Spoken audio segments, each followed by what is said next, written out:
Hi, people. Moin away from back here again, as always, Andrew, as usual. Yeah, I'm going to do another astrological video really quick. This time, it's going to be a geolocation chart on the capital of Bangladesh, which is Dhaka. So, the country Bangladesh and its capital being Dhaka. I'm simply going to outline the city's properties, so the spiritual properties that manifest materially, and you'll see for yourself what time it is. Before I do so, let's watch an introduction on Dhaka. Bangladesh, the most polluted country in the world. It has the worst air quality globally. Breathing in these particles can reduce the life expectancy of its inhabitants by up to 7 years. Every day, 350 tons of garbage are dumped into its rivers, and drinking the water is like consuming poison due to its high levels of chemicals and arsenic. The noise in the cities is so extreme that many people suffer from permanent hearing loss. The meat consumed here absorbs all the metals in the air, becoming a source of diseases for humans. What you're looking at right now was once a river.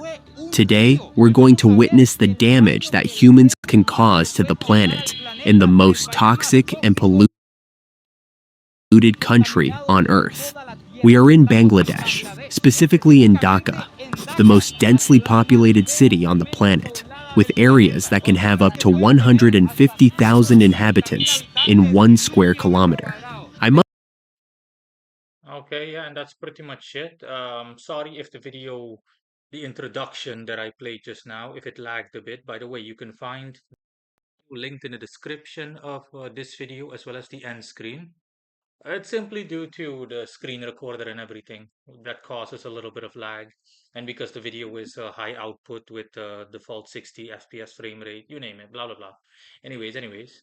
So yeah, what you saw, I'm going to explain everything, what it looks like astrologically, as quickly and as efficiently as possible. Now, let's start off first with the 12th house. Notice that the 12th house is ruled by Virgo.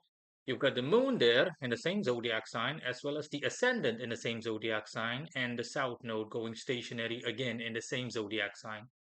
Now, the 12th house being ruled by Virgo simply stands for how unclean the rivers are and water-based bodies. The moon being there stands for, again, it further supports what I said just now, and it simply stands for how unhygienic the city is by default. So everything you saw, all of that pollution, all of that trash, all of that garbage, you name it.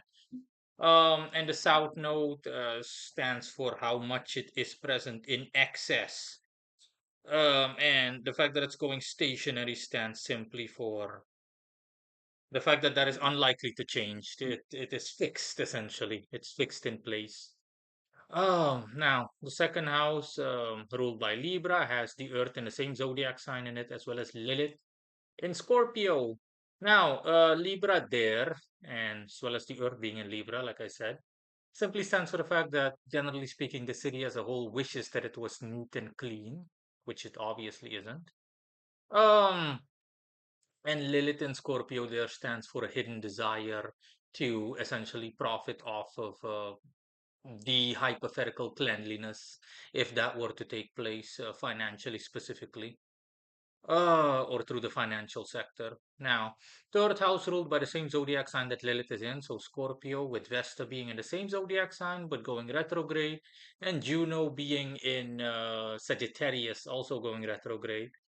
Now, what that simply stands for is the fact that, generally speaking, at a lighter level, the the female population of Dhaka specifically focuses on money, obviously, and attaining that. And Juno says that, generally speaking, interactions with people in the outdoors specifically, as opposed to the household, just generally speaking, interacting with people in the outdoors, as in going outside and interacting with people overall, is driven, generally speaking, by, again, you know it, monetary gain. That's why Juno is also mainly monetary gain and similar. Anything essentially that can be of service to the people that interact with one another, but mainly monetarily. That's why there is an opposition with Uranus in the ninth house in Taurus. Now, the fourth house, ruled by Sagittarius, has Pluto in it. Pluto is in Aquarius and it's conjunct the fifth house. That simply indicates how large Dhaka's population is. And adversely, Mars is its opposed Mars, which is in Cancer in the 10th house, which simply stands for the fact that the authorities, essentially the government and or the authority figures of Dhaka, have difficulty policing and maintaining overall cohesion, judicial cohesion and structure throughout the city due to the aforementioned excess population. That's also why, again, plural by itself alone in Aquarius is already so potent, let alone it being conjunct the fifth house, because you shouldn't forget, or one shouldn't forget, that the fifth house in this context also deals with the concept of having children. So the birth rates are like through the roof, obviously. Pallas there in Aquarius simply stands for the fact that there is a minor interest in the entertainment industry. The pot of fortune in Pisces there in the same house, so the fifth house, stands for the fact that there is also shadiness and outright illegality taking place in the same aforementioned industry, other than it being on the working floor, or generally speaking, within the labor market. That's why the pot of fortune is in the sixth house. Now, speaking of the sixth house, ruled by Pisces, and you've got the polar ascendant, Ceres, Venus going retrograde, and Saturn, all in Pisces. Mercury even is in Pisces, but it is in the seventh house, and the seventh house even is ruled by Pisces as well. Now you can see that the chart is dominated by Pisces. Pisces simply stands for the mainly the negative attitude of the population that leads to the aforementioned littering and whatnot, which causes that abhorrent level of hygiene um, that you have seen in the introduction. Venus especially is weak because Venus, generally speaking, deals with grace and beauty and refinement. And yeah, Venus going retrograde simply stands for how horrific things look. Things are exactly as horrific as they look, if not more even, more or less.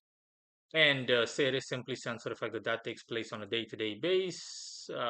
Saturn stands for the fact that just like that, it's just horrific and very unhygienic and everything. Um, Mercury in the sixth house, being in the in the seventh house, sorry. Mercury in the seventh house in the same zodiac sign, and with thingy being next to it, the north node going stationary. The north node says the opposite of what the south node is saying, that the focus should be on, again, keeping the city clean or making the city clean and or keeping it clean. But again, it's going stationary, which is that what it is stationary, meaning that that's unlikely to happen, fixed in place. So don't expect the garbage to go away anytime soon. Mercury, again, also in one of the weakest signs it can be in Libra's house, ruled by Pisces, stands for the same thing that all these other celestial bodies are saying. The mentality of the population is just abhorrent. They just litter and pollute relentlessly.